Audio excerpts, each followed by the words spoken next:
വക്കീലേ, ഇതൊരു 22 സെന്റ് സ്ഥലത്തിന്റെ പ്ലാനാണ്. ഇതൊന്ന് എനിക്ക് എക്സ്പ്ലെയിൻ ചെയ്തു തരുമോ? അതായത് ഇങ്ങനൊരു സർവേയിൽ നമുക്ക് പ്ലാൻ തന്നു കഴിഞ്ഞാൽ ആദ്യം നമ്മളെന്താണ് ചെയ്യേണ്ടത്?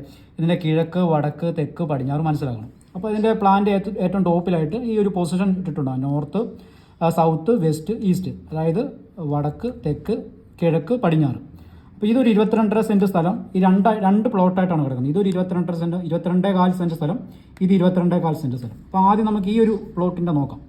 ഈ പ്ലോട്ടിൽ ആദ്യം ഏത് ഭാഗം? കിഴക്ക് ഭാഗം നമുക്ക് എക്സ്പ്ലെയിൻ ചെയ്യാം. ഇതാണ് കിഴക്ക് ഭാഗം. കിഴക്ക്, പടിഞ്ഞാറ്, വടക്ക്, തെക്ക്. കിഴക്ക് ഭാഗത്ത് തന്നെ 2 മെഷർമെൻറ്റ് ഇട്ടിട്ടുണ്ട്. 6.05 അതുപോലെ 43.41. ഇത് മീറ്റർ അളവാണ്. അപ്പോൾ 22.5 സെൻറ്റ് സ്ഥലം ഏത് പൊസിഷനിൽ ഏത് അളവിലാണ് കിടക്കുന്നതെന്നാണ് ഇതിനകത്ത് കാണിച്ചിരുന്നത്. ഓക്കെ, ആദ്യം നമ്മൾ കിഴക്ക് ഭാഗം നോക്കുമ്പോൾ കിഴക്ക് ഭാഗം തെക്ക് നിന്ന്, ഇതാണല്ലോ തെക്ക്, കിഴക്കേ സൈഡിൽ തെക്ക് നിന്ന് പടിഞ്ഞാറോട്ട്, അതായത് പടിഞ്ഞാറോട്ട് ചെറിയ ചരിവോട് കൂടിയായി വന്നേക്കുന്നത്. അതായത് ഈ ഭാഗങ്ങോട്ടൊരു ചരിവുണ്ട്. നേരെ ആയിരുന്നു നമ്മൾ പറഞ്ഞാൽ തെക്ക് നിന്ന് വടക്കോട്ടെന്ന് പറയാമായിരുന്നു. പക്ഷേ ഇത് തെക്ക് നിന്നും പടിഞ്ഞാറോട്ട് 6.05 മീറ്റർ. ഓക്കെ, അവിടെ നിന്നും പടിഞ്ഞാറോട്ട് ഇങ്ങോട്ടേക്കാണ് ചരിവ് വന്നിരിക്കുന്നത്. അതുകൊണ്ട് തന്നെ 43.41 മീറ്റർ. പക്ഷെ നേരെ ആയിരുന്നു നമ്മൾ പറഞ്ഞാൽ അവിടെ നിന്നും വടക്കോട്ടെന്ന് പറഞ്ഞേനെ.